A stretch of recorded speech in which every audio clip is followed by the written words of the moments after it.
ஒரு விஷயத்த யோசிச்சு பாருங்க.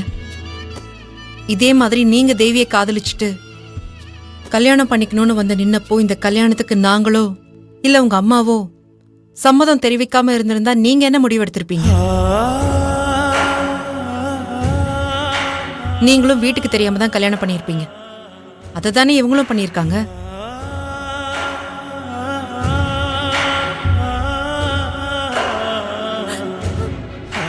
அதுக்காக இவங்க பண்ணதை நியாயப்படுத்தல.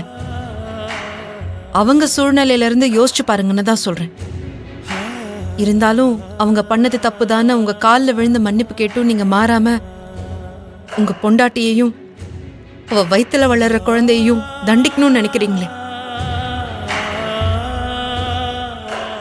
விக்னேஷ் இப்ப கூட நான் உங்களை வற்புறுத்தியோ இல்ல கட்டாயப்படுத்தியோ இங்கிருந்து கூட்டிட்டு போகணும்னு விரும்பல. நீங்க மனசு மாறி வரணும்.